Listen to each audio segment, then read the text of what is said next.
We've been studying Sutta number 44 in Dhammadinnā. This is the Culavedalla Sutta.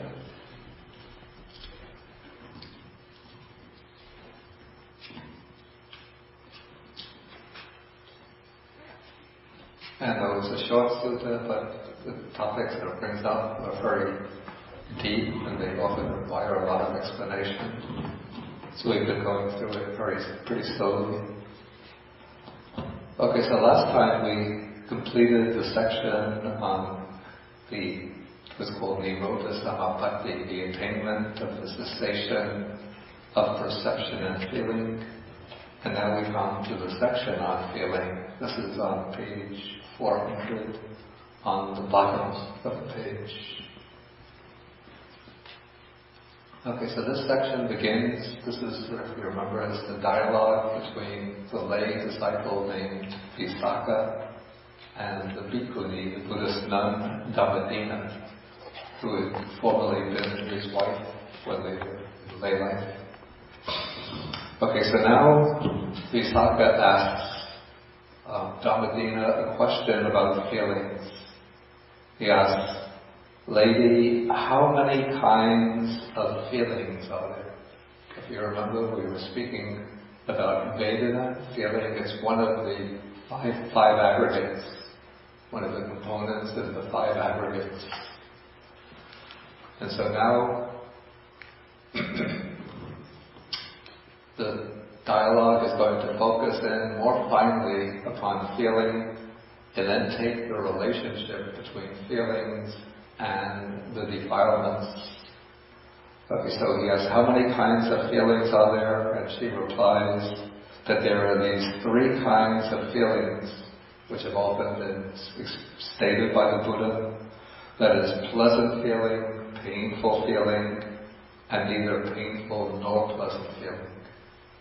And remember that the word that's translated as feeling, Vedana, doesn't mean something like emotions, the way the word feeling often does in English, but it refers specifically, exclusively to what I call the felt tone of an experience, or I might call it the affective tone of an experience.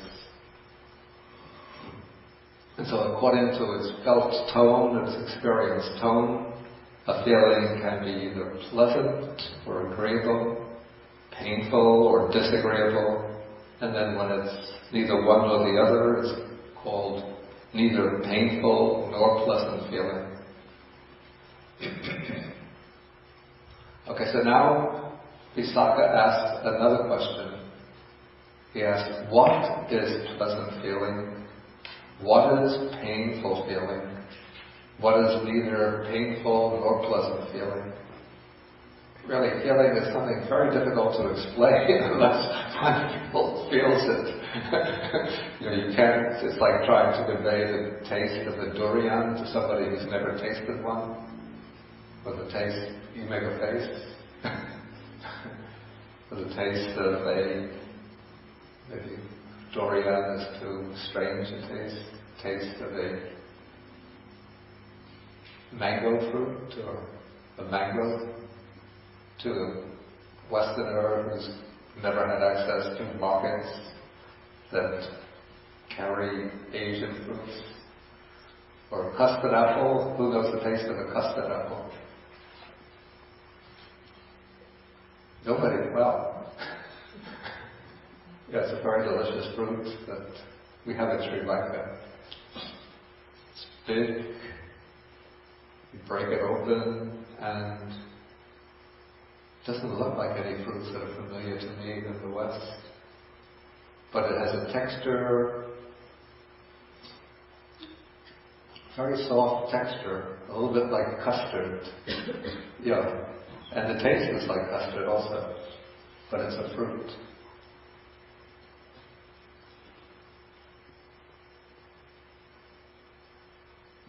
Jackfruit? Do you know jackfruit? You do know jackfruit. Okay, so Dhammadinnā is answering. So whatever is felt bodily or mentally as pleasant and soothing is pleasant feeling. So in a way this answer is almost called a tautological, in which the answer includes the terms of the questions. But she's not trying to give a logical definition, but just to convey a sense of what pleasant feeling is.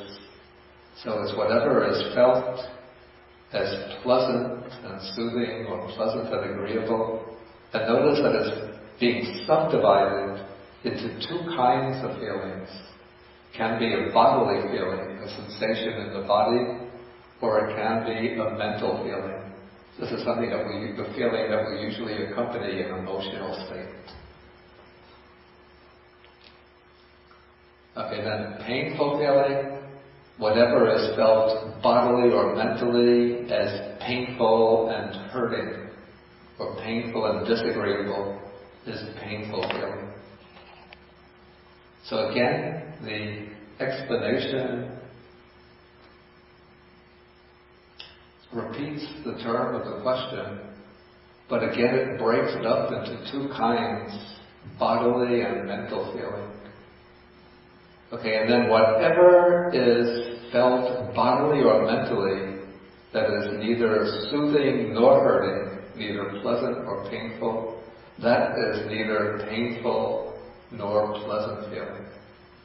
So we have these three feelings. They're all described as in terms of whether they're pleasant, painful, soothing, or hurting. Okay, now we come to another question. This sounds a little paradoxical rather than tautological. Okay, what is pleasant and what is painful in regard to pleasant feeling? What is painful and what is pleasant in regard to painful feeling? And what is pleasant and what is painful in regard to neither painful nor pleasant feeling? Okay, and then she answers, pleasant feeling is pleasant when it persists.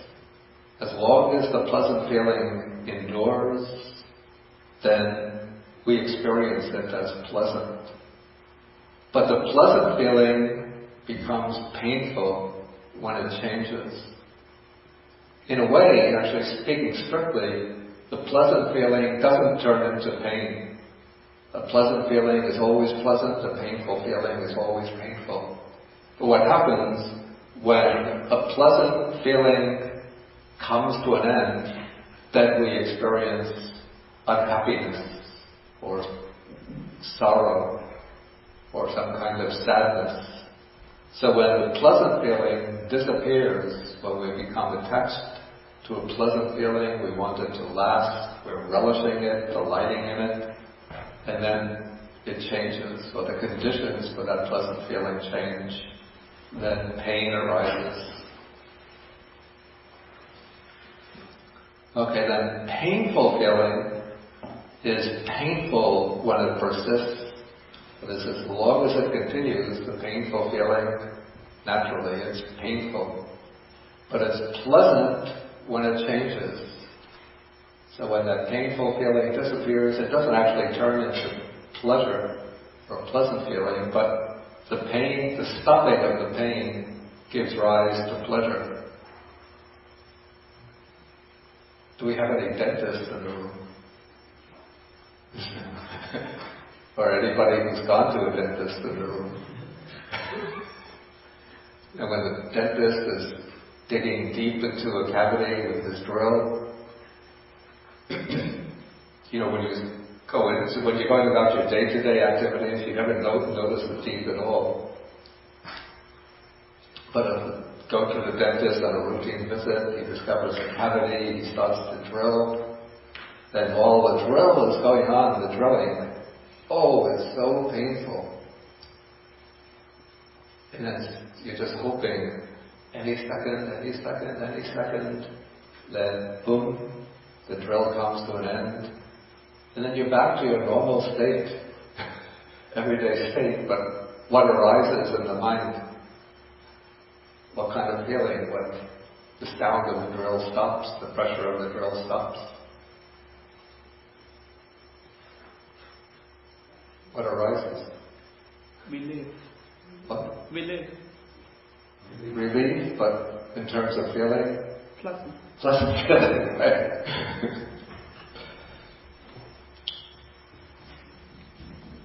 Or the weather is very, very cold one day after another, and you always have to go out, maybe to work, maybe walking some distance, to go walk up to the dining room to take the meal, and then every day you're going out, and you have to go through this extremely biting cold weather. Then after maybe a few weeks, the weather starts to warm up and becomes mild. And when you go out, what do you feel?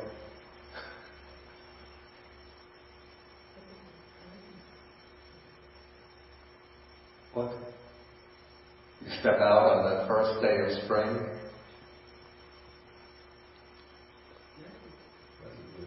Yeah, pleasant feeling. And when the weather, when the spring advances and the temperature gets hotter, hotter, hotter till you get to the first hot spell, then the pleasant feeling changes and it becomes painful. Okay.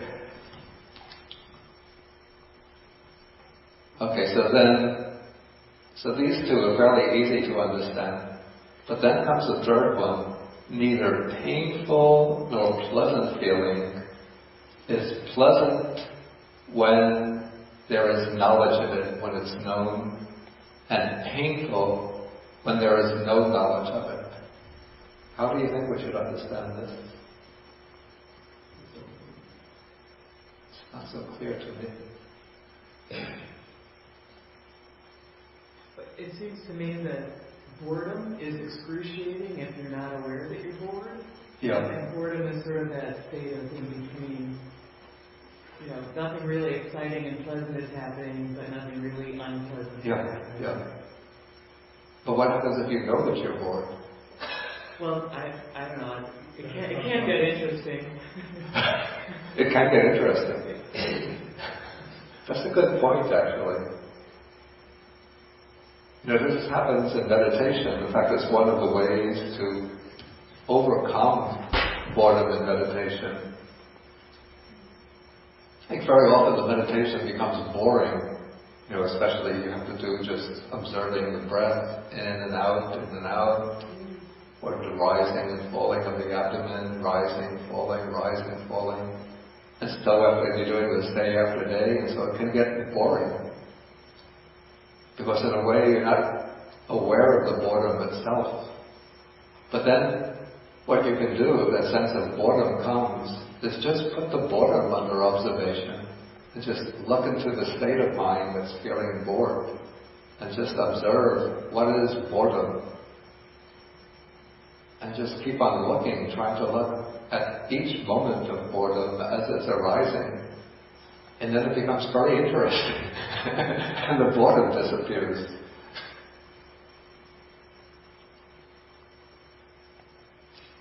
Anybody else have any thoughts about this?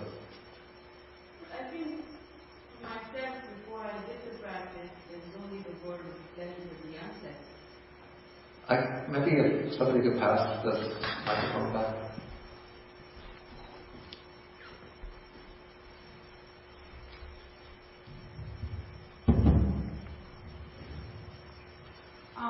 Before I was practicing, I felt very strongly that there was just a word or a pleasure at the onset, and there was no understanding even of the neutral. Yeah. So at that point, life is just one grasping after the other. Yeah. And so, in my experience, the neutral actually came in after I started to practice. And I see that in my children, that for them, it's just either pleasant or unpleasant. Oh, but there is the neutral feeling for everybody. I don't think they're aware of it. I think that's something that has to be taught. Yeah, one tends to pass over the feeling that's neither painful nor pleasant because generally one wants to experience pleasure. And so, and so that even that experience that's neither pleasant nor painful, because one is not getting pleasure out of it, it's not that one recognizes it as painful, but it just becomes like an oppressive sense of the absence of pleasure. And so then one has to switch over and find something exciting, something tantalizing, something stimulating, arousing, something that will churn up the mind.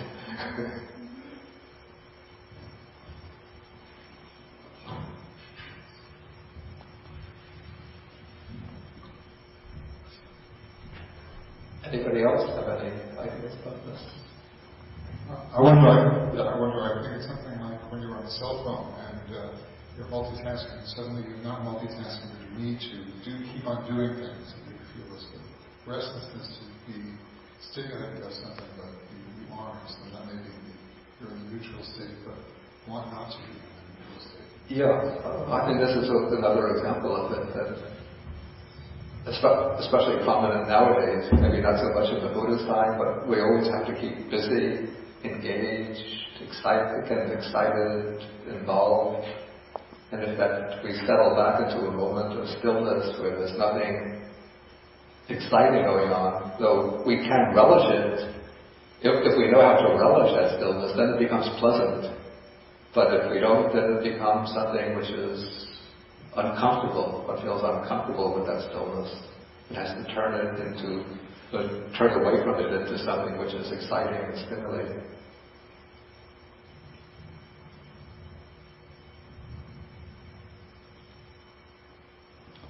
Okay, anyway, I think that there's a whole range of experiences that are neither pleasant nor painful, that we can see if we know that state, it can become pleasant. If we don't know it, it's not actually felt as pain, but because of the absence of pleasure, it's oppressive or uncomfortable. Did you have something to add? I have a question. I always have a problem with this neither painful or pleasant feeling. If you're aware of it, it's pleasant. Not aware of it, it's painful. Yeah. Isn't it itself a pleasant feeling? I think in itself it has to be judged as a neither, or classified as a neither pleasant nor a neither painful nor pleasant feeling. But just it takes on these qualities of being, you could say, pleasant or painful, maybe in relation to another feeling. Like perhaps in relation to painful feeling, the neither pleasant nor painful feeling can be considered pleasant. Like again, to go back to the example of the patient under the drill of the dentist. So because he's undergoing pain, when the pain stops, he's back to his everyday experience of the teeth, which is nothing new, but don't really experience the teeth unless we have a toothache. But that ordinary experience of the teeth is now felt as pleasant, or it can be considered pleasant, because the pain has stopped. And then somebody who's experiencing an intense pleasure, when that pleasure stops and they go back to the ordinary feeling, that ordinary neutral feeling becomes painful because of the absence of pleasure. Yes, please. This seems to, in addition to the definitions here, there's also an issue of impermanence, how things change. Yeah. Right. So is that what the underlying issue of all of this is about? That feelings are not permanent, that they change as one watches them. That's a very good point. Very good point. Yeah, definitely. That is the, sort of the underlying premise or presupposition. So it relates to the notion of self and the lack of self, because there is no permanence. Yeah, they're not bringing that in. They're not bringing that in, but they're just dealing with the fact that feelings change, and so in the change of feelings, we can see how they seem to take on characteristics which are different from their intrinsic characteristic, because of the relativity of the experience of feeling.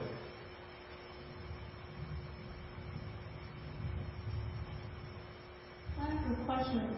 Is this a better way to live, like neither Please put the microphone closer. Is this a better way to live, like every day, like neither painful or nor pleasant life?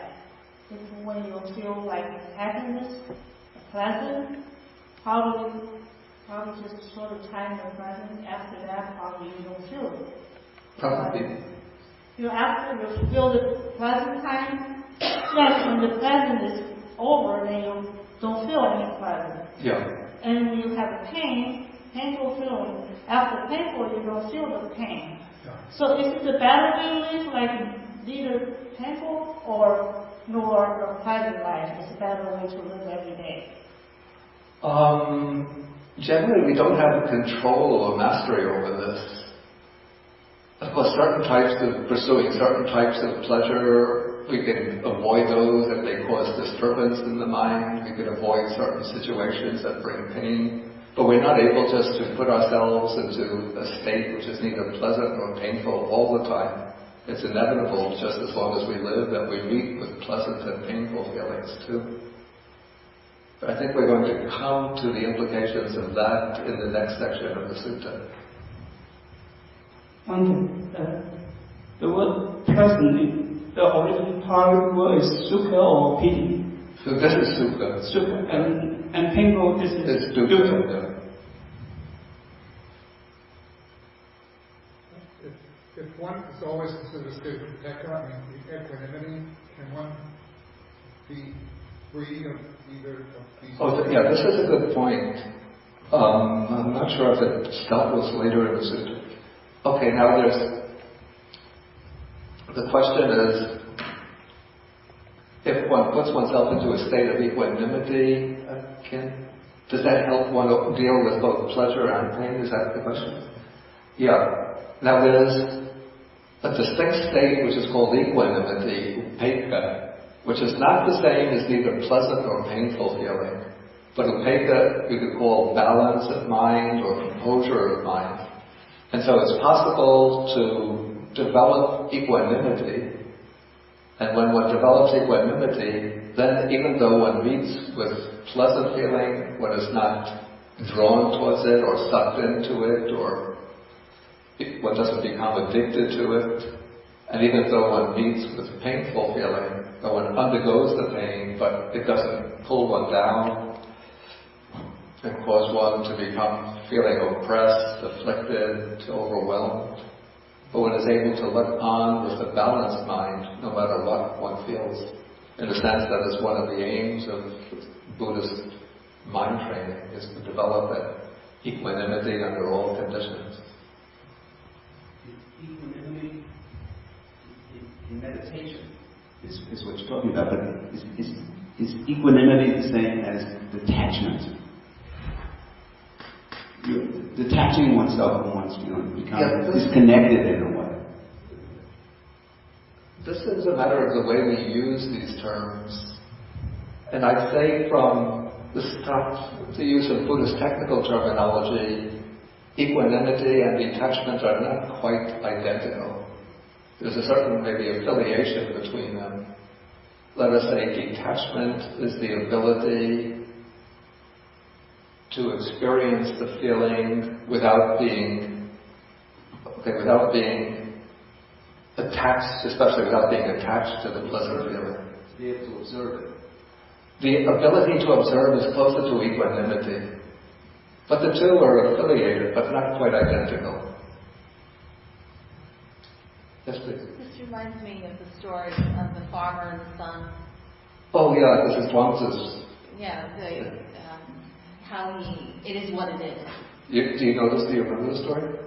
Yeah, I think I do. Then if you want to talk about it. The farmer loses his horse one day, and the people in the town come to him and say, "Oh, that's so unfortunate, you've lost your horse, how will you plow your field? This is terrible."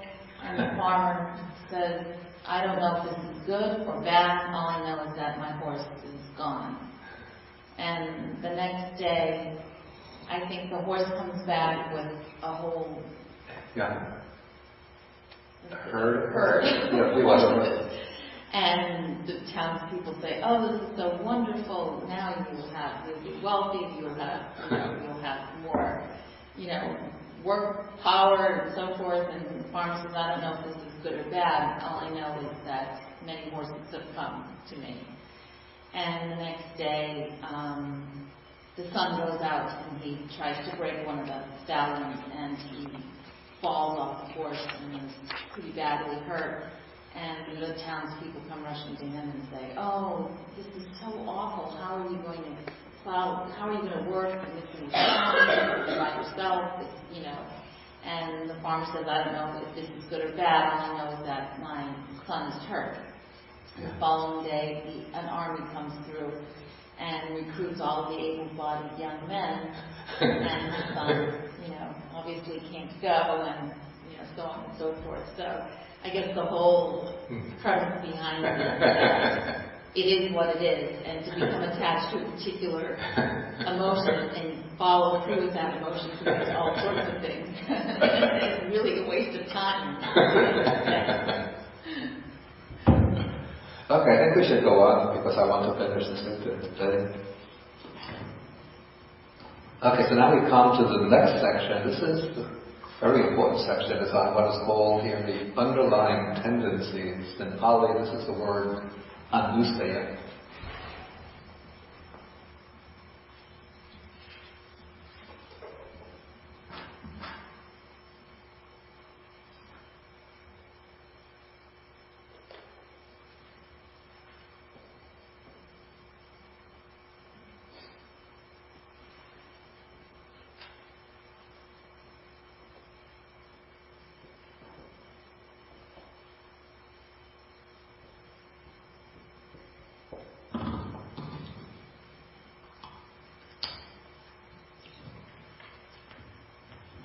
Yeah, the word anusaya comes from the verb anuseti, which is made up of the prefix anu, which means along with, and seti means to lie down.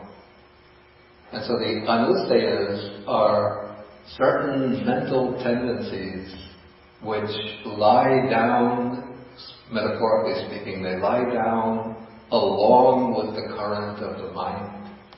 And so they're dispositions, tendencies that are somehow always present in the mind, dormantly, but then under the appropriate kind of stimulus, they come rising up to the surface and become active. And so there are three primary underlying tendencies. One is called Raganusaya. This is the underlying tendency to lust, or maybe that's too strong, the underlying tendency to attachment, or the underlying tendency to enjoyment. The second is the underlying tendency to aversion. And the third is the underlying tendency to ignorance.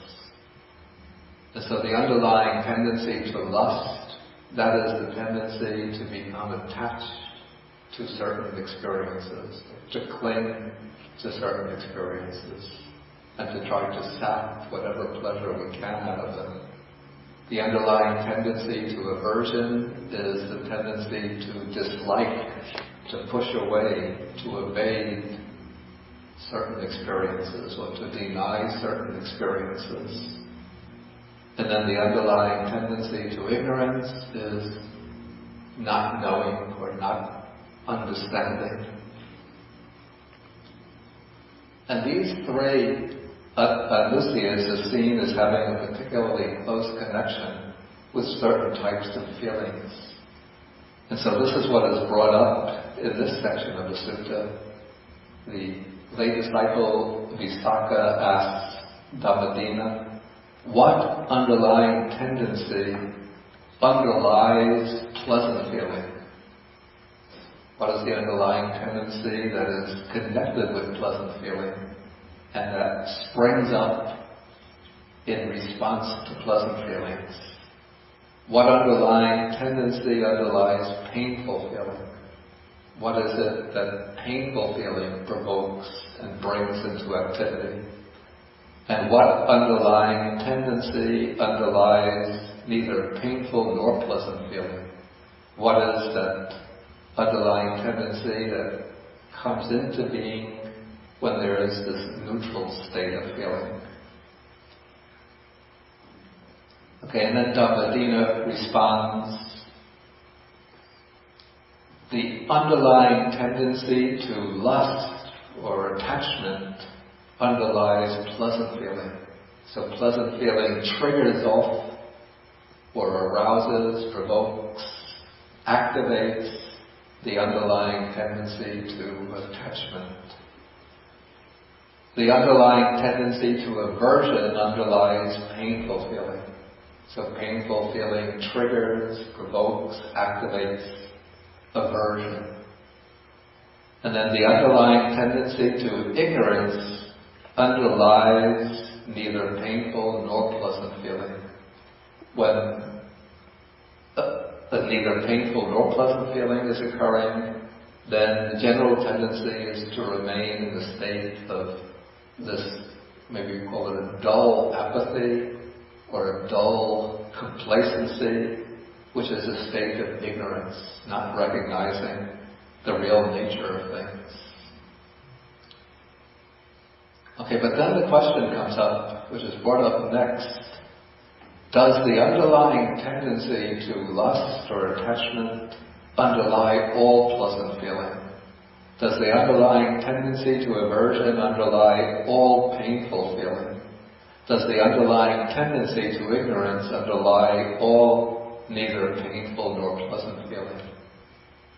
If the answer to this were yes, then in a sense we would have to be like victims of our feelings forever.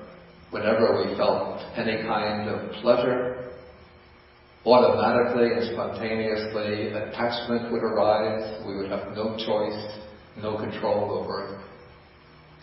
Whenever we felt any kind of pain, then the underlying tendency to aversion would arise, and we'd be bound by that. And in our ordinary day-to-day state, which is neither pleasant nor painful, we would always be just drifting along in a state of ignorance. Okay, but Bhikkhuni Dhammadinnā answers in the negative that these three underlying tendencies don't underlie or don't become activated by the three corresponding types of feelings.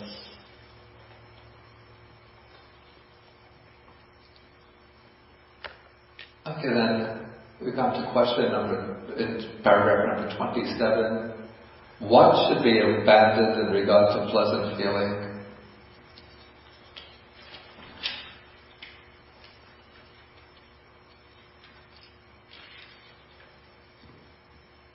What should be abandoned in regard to painful feeling? What should be abandoned in regard to neither painful nor pleasant feeling? Okay, now this is a question, or these questions sort of point us in the direction of the process of mental training in Buddhism. How do we train the mind, since we're always being subjected to these feelings? So she answers, the underlying tendency to lust or attachment should be abandoned in regard to pleasant feeling. In other words, inevitably we experience pleasant feelings, but we have to train ourselves so that these pleasant feelings will not spontaneously and instantaneously provoke or activate that underlying tendency to attachment. One should be able to experience pleasant feeling without grasping onto it and clinging to it. The underlying tendency to aversion should be abandoned in regard to painful feeling. So even though we experience painful feelings, we should be able to pass through them without being overwhelmed by aversion, dislike, discontent towards those feelings. And the underlying tendency to ignorance should be abandoned in regard to neither painful nor pleasant feeling. In other words, when we experience this neither painful nor pleasant feeling, we have to be able to arouse knowledge, insight, or wisdom into that feeling.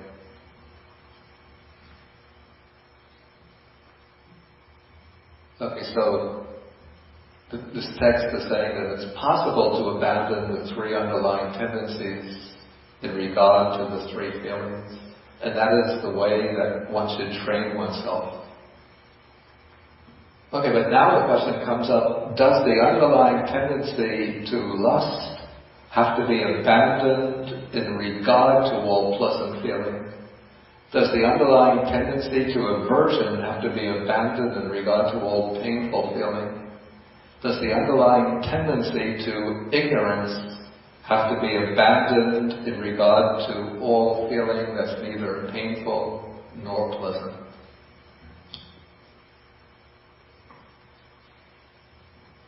Okay, then she answers that this is not the case, that the underlying tendency to lust doesn't have to be abandoned in regard to all pleasant feeling. The underlying tendency to aversion doesn't have to be abandoned in regard to all painful feeling. The underlying tendency to ignorance doesn't have to be abandoned in regard to all neither painful nor pleasant feeling. Now this doesn't mean that one could allow the underlying tendencies to lust, aversion, and ignorance to continue. But rather what it's saying is that there is, or at least this seems to me to be the implication of the passage, that there are certain feelings that are pleasant, painful, and neutral, that are wholesome, that are beneficial, and so one can arouse those kinds of feelings, even though there is a real danger that the underlying tendencies can be provoked by those feelings. But it's simply not the case that one has to avoid these feelings because they're connected with the underlying tendencies. This is the way I understand it. Okay, now she goes on to elaborate, and I think you'll see my point in the elaboration.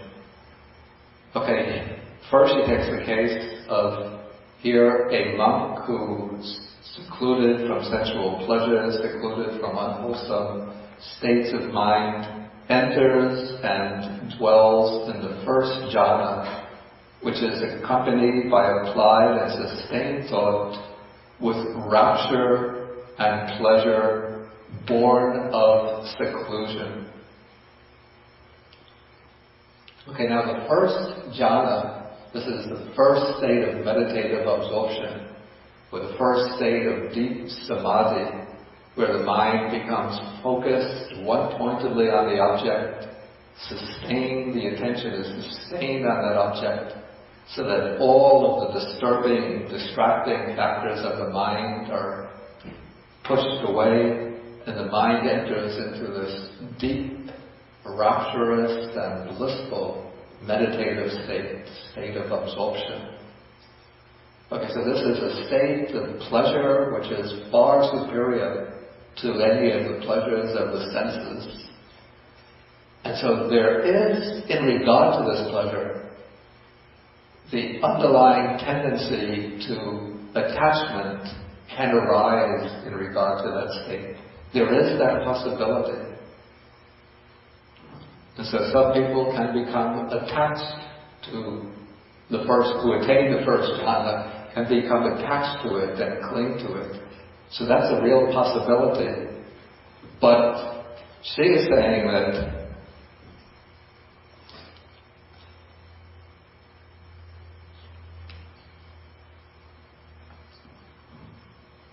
what she is saying is that it's possible to achieve that state, and then one abandons the attachment to it. And when one abandons the attachment to it, then the underlying tendency to lust does not underlie that feeling. Okay, so this seems to be the point, at least the way I understand it. So here, the meditator attains the first jhana, it usually requires a high degree of skill and persistent practice to achieve that state. But once attaining the first jhana, then as long as the mind has not yet become fully developed in the practice of the first jhana, one will tend to cling to it. So it's natural for the underlying tendency to lust or attachment to arise in regard to the first jhana. But after achieving the first jhana, then one abandons that attachment to it. Just by force of the will, one avoids clinging to it or attaching to it. And then the underlying tendency to lust does not underlie that. So it's possible to master that state in such a way that one doesn't become attached to it. So one can enter it when one wants to, one can stay in it as long as one wants to, one can come out of it and return to the normal state of mind, but without becoming attached to it. And so generally we could say, in regard to, there's a distinction between wholesome pleasures and unwholesome pleasures. And so what Buddhism teaches is, first one uses the wholesome pleasure as a way to overcome the unwholesome pleasure. Since the mind naturally receives pleasure, and so one should try to cultivate and pursue the wholesome pleasures to avoid the unwholesome pleasures.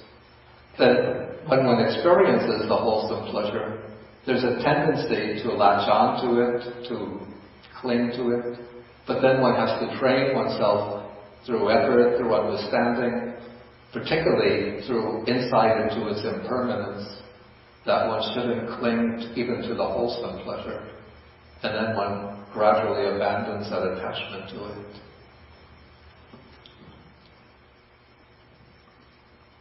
Okay, then we come to the next section.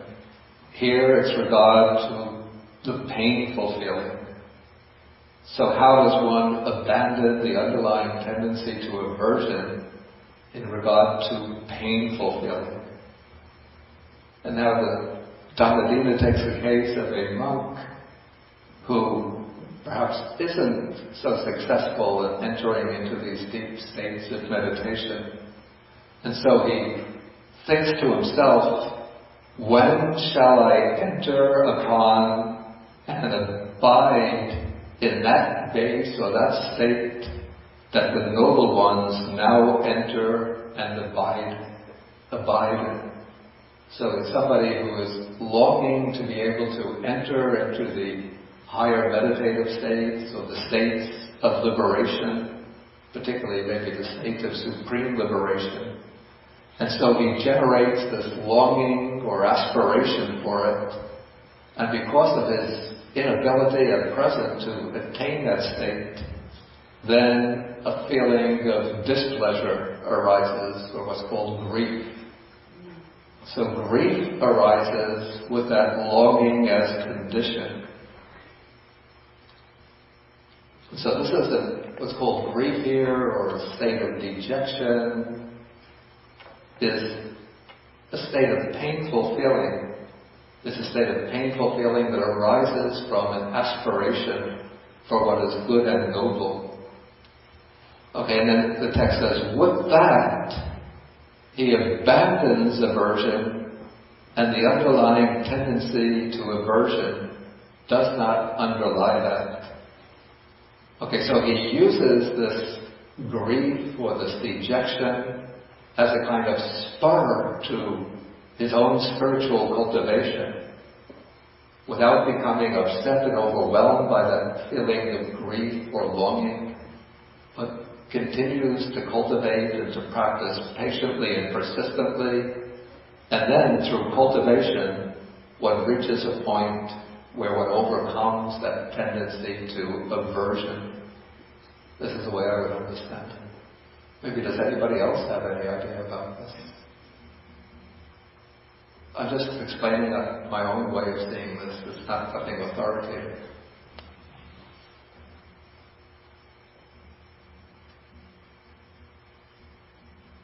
Do you have any ideas? Then we'll keep it up to them.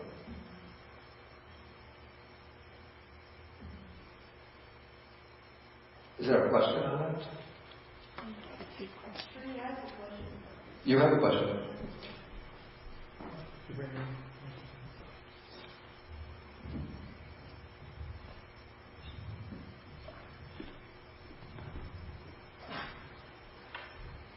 In the scheme of 5 aggregates, which aggregate does the underlying tendency belong to? What's interesting in the suttas, one doesn't find an attempt to classify the underlying tendencies. But what happens in the later development of Buddhism, the aggregate of the sankharas, the volitional activities, is treated as a kind of umbrella category for putting all of the unwholesome and wholesome mental tendencies. And so they would come under the aggregate of the volitional activities, the sankharas. Okay, if that's the case, then I think my understanding is that feeling, the impermanence of feelings is something that does not disappear as long as we have 5 aggregates. Even for a noble one. A noble one will have pleasant feeling and painful feeling, and they are bound to change. Even neither painful nor pleasant is bound to change. However, when the feeling occurs, we do have control over whether we abandon or attach to, say, underlying tendencies or other objects. And that is a volitional force. So you basically use one volitional force to change another volitional force. So it's a force of karma. That's my understanding. Oh yeah, that's a good point. It's through the mental factor of volition that belongs to the aggregate of volitional activities that one trains oneself to deal with these ever-changing feelings in such a way that one is not trapped in the underlying tendencies. Will it be right to say that a noble one still may have bodily painful feeling, but it will not affect the mind? So, there should not be any painful mind feeling, mental feeling. Yeah, that's an important point. Depends on how you understand noble one. A stream enterer can have both. They can even be upset in the mind. But the Arhat, the one who's completed the practice of the path, won't have any more mental painful feelings in the sense of sadness, grief, dejection, sorrow. But they'll still, as long as the body exists, they'll experience painful bodily feeling. That's inescapable. How about compassion? What if they feel compassion? Or empathy? Well, compassion is being able to, in a sense, feel the suffering of others in the sense of identifying with them and not knowing what they feel and feeling that wish that others who are undergoing suffering will be free from the painful feelings, free from pain and misery. But it doesn't mean that the one who is generating compassion that his own mind will be oppressed by pain, sorrow, and grief. Because compassion is it's a liberating state rather than a binding state. Okay, let us just go now to the last part of this section. Okay, now this is going to take the case of the 4th jhana, the 4th meditative absorption. So with the abandoning of pleasure and pain, and with the previous disappearance of joy and grief, the monk enters and dwells in the 4th jhana, which has neither pain nor pleasure, so that neither painful nor pleasant feeling, and it has purity of mindfulness due to equanimity. With that he abandons ignorance, and the underlying tendency to ignorance does not underlie that. Okay, so now takes the case, the monk enters the 4th jhana, which has neither pleasant nor painful feeling. Okay, it's possible to enter into that state and still have the basic ignorance of it underlying it, in that one doesn't really understand that state in terms of its basic characteristics. So one can enter into the jhana, and it's a very peaceful, very equanimous state, and one can come out, and the underlying tendency to ignorance can still be present and still be activated by that state, because one is not directing the mind to understand it. But this passage is taking the case of the monk who develops the fourth jhana, and then based on the fourth jhana, develops insight or wisdom. And so he sees into the nature of the jhana and into the nature of all conditioned experience, and then abandons ignorance. And so now there's no more ignorance in regard to the fourth jhana.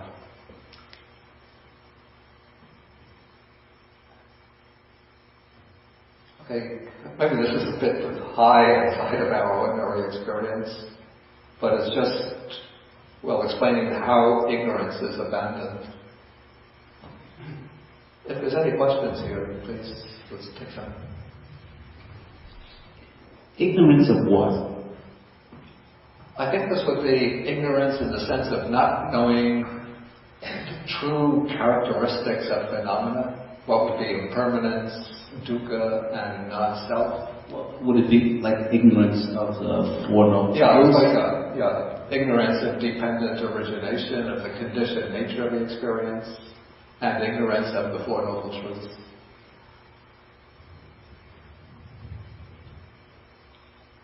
Okay, Nina?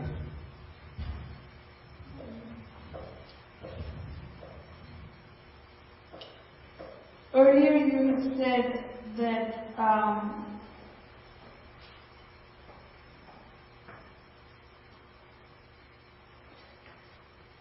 we train ourselves to experience and the pleasant, unpleasant, and neutral. And for the neutral, you had mentioned arouse knowledge and wisdom. And I'm not quite sure if I really understand how that works. I mean, for me, the only thing I've ever, for me, so far understood is just to be aware of the neutral. So, what does it mean to arouse knowledge and wisdom? Well, here I think she is probably referring to, you mean by abandoning ignorance? It's probably, as I answered David's question, it's to arouse insight into the three characteristics, into the conditioned nature of the experience, and then insight into the Four Noble Truths. Yeah. But when you experience a neutral state, at that time, wouldn't you just, from moment to moment, just watch the process? Yeah, that would be an elementary stage in sort of developing knowledge or insight. But here she's speaking about the abandoning of ignorance. So this implies that those momentary insights have been consolidated to the point where a complete or penetrating knowledge has arisen. But this is referring to what I would But that one sees for instance, in not just feeling, just the beginning, mid, and end of the observation of everything, that things are impermanent. Yeah, of course. Right? So it's not just limited to the neutral state. Oh, no. But it's just that neutral state is a state which tends to support and nourish and sustain that ignorance. Because it doesn't have a distinctive, pleasant tone which would stimulate the attachment, or a distinct, painful tone which would stimulate the aversion. And so in that state of neutral feeling, that's sort of the ground where ignorance thrives, and where we can see it isolated from the underlying attachment and the underlying aversion. Mm-hmm. Okay. Thank you. Okay, one more point then. I think I want to go back and try to finish the sutta. Just this question. This all seems to be directed towards increasing self-awareness. Yeah. Is that correct? Yeah. And the purpose of increasing self-awareness is so that we can let go of it. Yeah. Right? So no more so that you can let go of the whole thing. You can let go of the feeling and the experience. Yeah. Is that right? Well, I think the next section is going to deal with that kind of issue. Let me just see if there's any relevant questions from the internet. Because I want to finish the sutta. I have to finish it today. Would you say that a majority of most of our experience is neither pleasant nor painful, but our nature is such that we don't tolerate this absence of feeling, and so we almost instantaneously look for pleasure or create pain in the mind, which is why we rarely recognize the neutral feeling. Yeah, I think that's what I said before. Though usually we don't try to create pain for ourselves. So actually many people do. But usually we try to create pleasure, we look for pleasure, and in the process we create pain for ourselves. Please elaborate on the sentence about having knowledge or no knowledge of neither painful nor pleasant feeling. Does knowledge here mean awareness or insight? I think I covered this pretty much in response to other questions. Third paragraph of 28, perhaps here lust does not refer to craving for the joy of the jhana, but the lust for the 5 sensory pleasures, or reading otherwise would dissuade the yogi from developing jhana. Actually, that's a good point. Let me just take another look at that.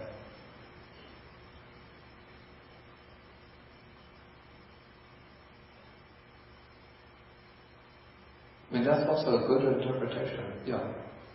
One develops the first jhana, and then by acquiring the access to the pleasure and bliss of the first jhana, then one loses the interest in the pleasure from the 5 senses. That's a good interpretation.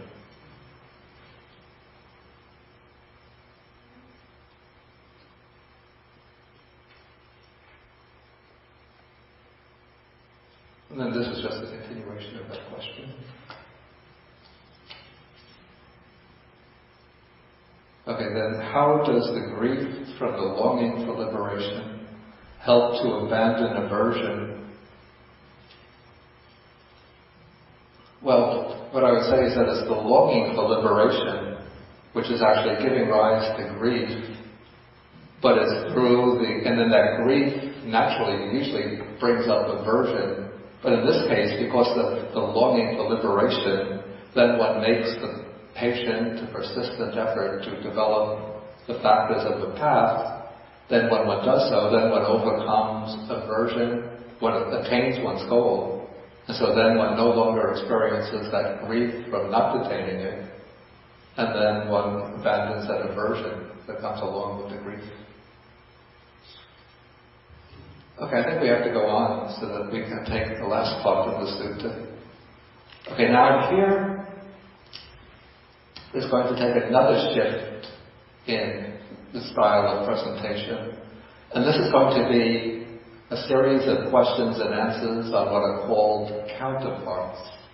The Pali word that's rendered as counterpart is actually 2 nuances. The word is, in Pali, it's patibhāga.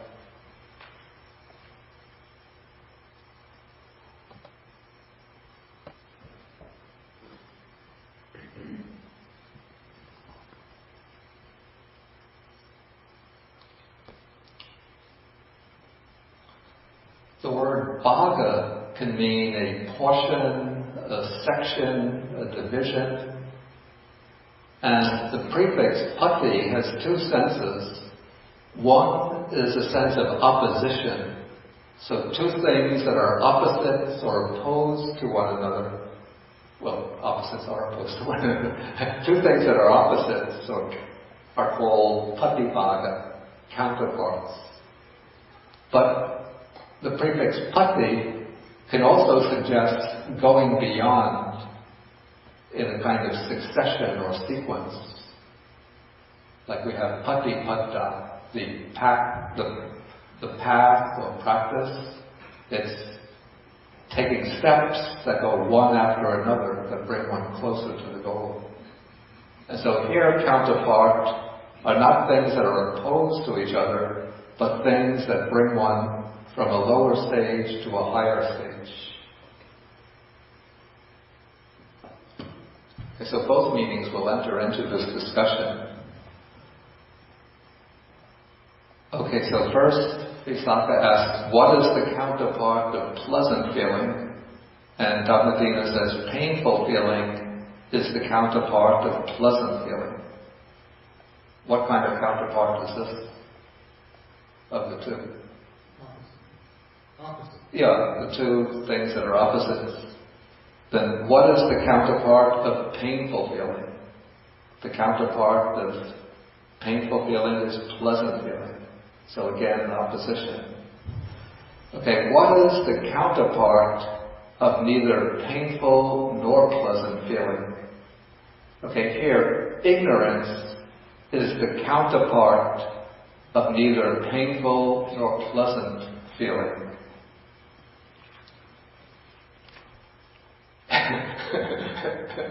Here, ignorance is the counterpart. It's not quite a sense of opposition, and also it's not quite the sense of going beyond, but let's say neither painful nor pleasant feeling and ignorance are counterparts, and that there are two things that tend to be bound to each other. Like neither pleasant nor painful feeling is the kind of, maybe you call it the breeding ground of ignorance. And ignorance is what covers up the neither painful nor pleasant feeling, so that we don't see it for what it really is.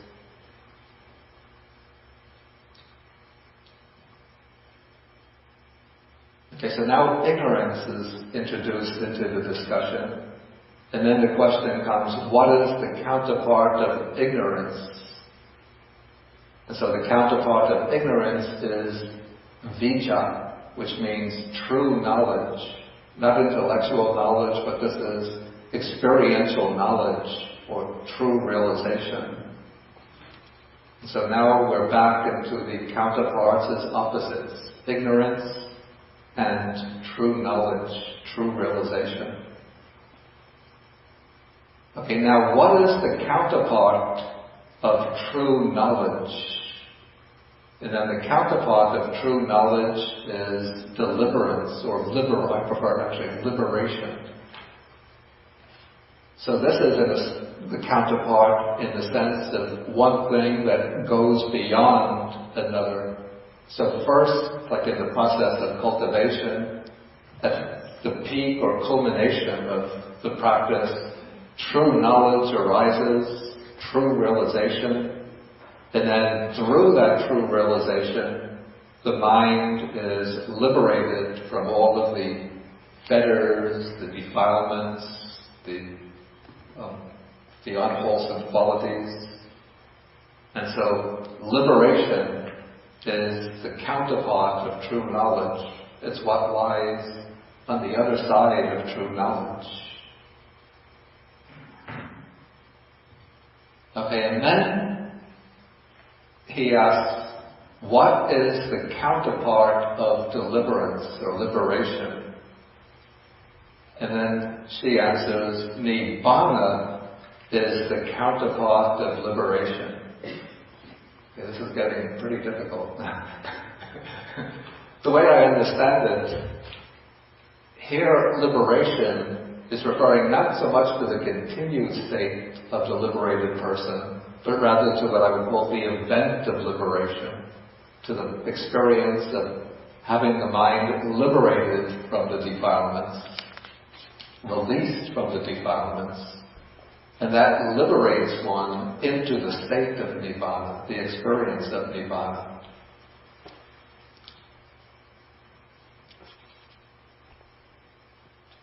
Okay, and then he asked the next question, what is the counterpart of Nibbana? So he's sort of expecting or pushing for something beyond Nibbana, higher than Nibbana. And now Dhammadinnā stops him and says, friend Visākha, you have pushed this line of questioning too far. You weren't able to grasp the limit to questions.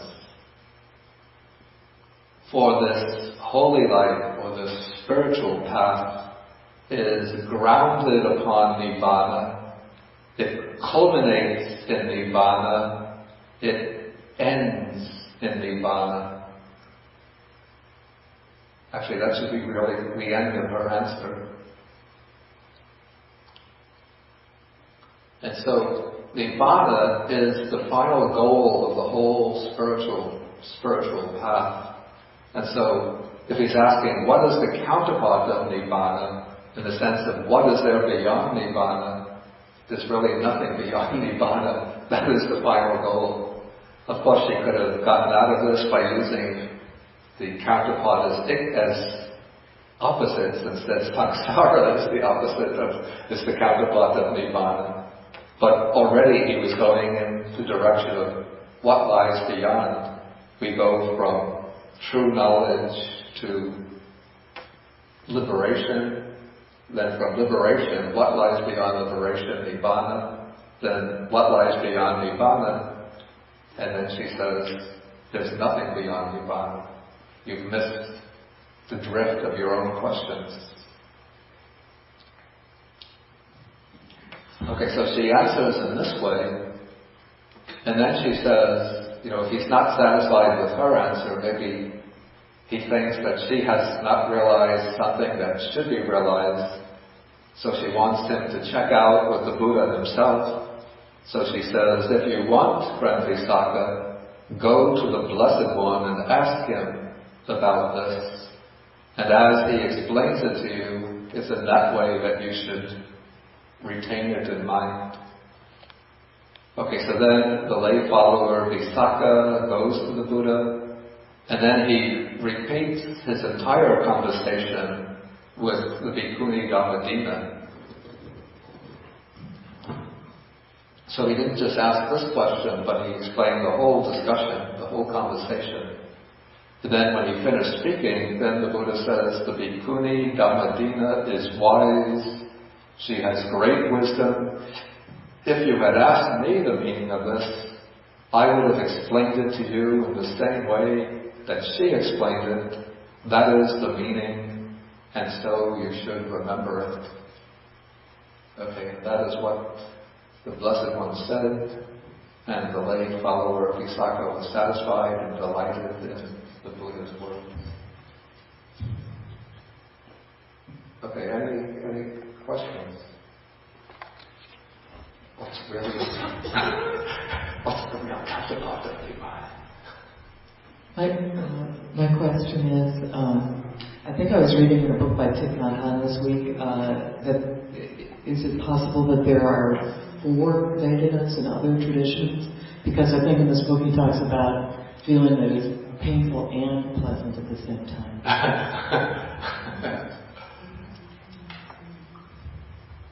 I think strictly speaking, looking at it from what we might call a moment-to-moment perspective on feeling, I'd say that is not the case, probably. But sometimes there are feelings that, because the feelings are passing very, very quickly, so there are certain experiences where pleasant and painful feelings will succeed one another in rapid succession. And so when one looks at the experience from, I call it a macroscopic perspective, one could say that it's a feeling in which there's both pleasant and pain at the same time. But probably speaking from, the microscopic perspective on feeling is not the case. Like sometimes, to give an example, one might see a very beautiful sunset, or even a striking piece of scenery, or one might have a memory of something that happened in the past, in which there was both a mixture of joy and sorrow. And so sometimes we call this bittersweet memories. There's sweetness and bitterness mixed together.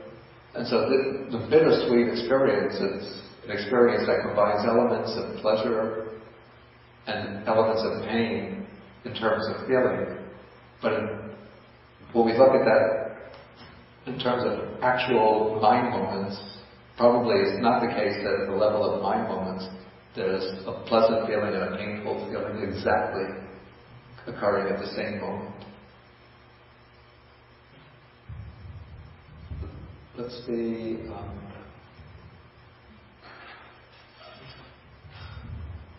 Richard. I think there's an equivocation on counterpart in this passage. Says it really seems to mean three different things. Yeah. Because in the first counterparts are, pleasant feeling and painful feeling. Well, they're clearly opposites. Yeah. Right? Then you have painful feeling and pleasant feeling. Same opposites. Yeah. But the next one, a counterpart of neither painful nor pleasant feeling, is the same as the underlying tendency. Yeah. Right? Which is not the meaning that you have for the first two. If Yeah. you wanted to have the first two, then you'd say lust and aversion. Yeah. Right? If underlying tendency were a synonym for counterpart, you would have a very different answer. Yeah. Then again, it changes when you get to true knowledge and deliverance. Yeah. Because it's neither the meaning of the underlying tendency nor the meaning of opposition. Instead, these are in agreement, right? They're on the same side. So there seem to be three meanings for this term. Yeah, I said basically that the meaning patibhaga, I said that the word patibhaga has two basic meanings. Yeah. The one basic meaning is that of opposition between two ideas, two concepts. The other meaning is one going beyond or continuing a particular sequence to the next stage. So those are the two dominant patterns of patibhaga in this passage. But the one case, that of the relationship between neither pleasant or painful feeling and ignorance, doesn't fit into either of those models. So that is what I would call their counterparts in the sense of two things which are bound together in a close relationship, but it's not one of either opposition or succession. Right. Well, since there are different meanings for that term, I can see why Visākha is dissatisfied. Now, well, he's not dissatisfied.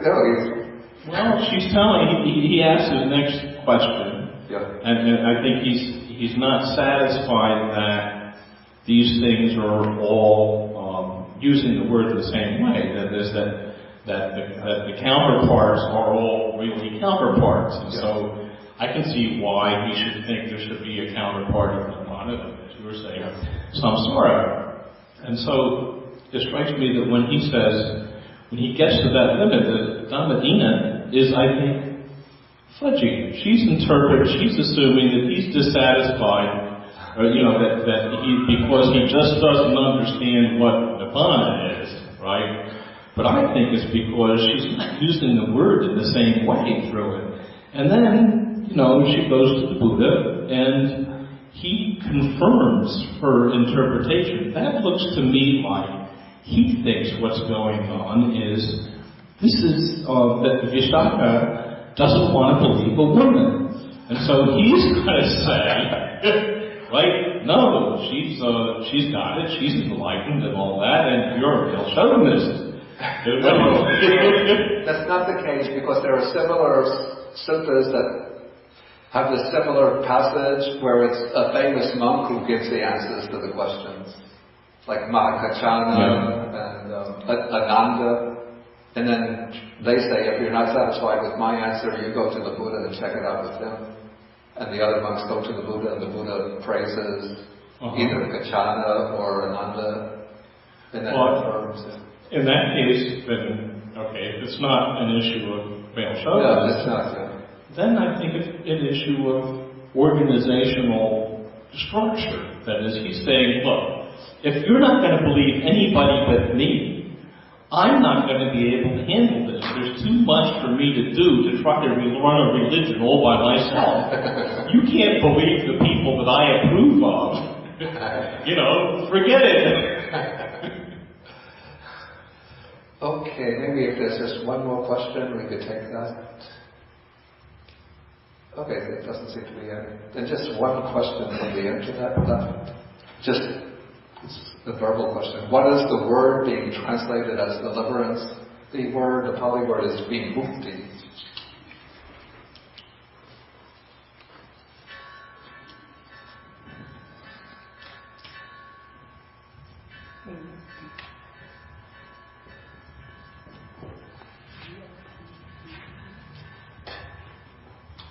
Yeah, I don't really like the word deliverance because it has certain connotations, maybe about somebody like a divine figure lifting one up and saving one. So I like better liberation or release. Okay, we will have to end the class now, I think. Johnny, do we have to go to New York right away or after lunch? Or should we have After discussion. Okay, so we'll have a discussion after lunch. About a half an hour discussion. So any other points that want to be discussed, we'll discuss after lunch. And then we'll have another class next week. That's March 5th. And we'll be taking Sutta number 48. That is the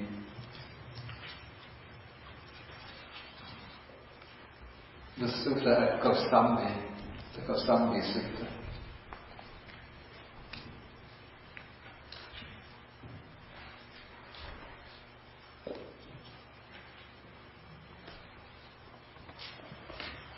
Okay, so let us do the sharing of the verse.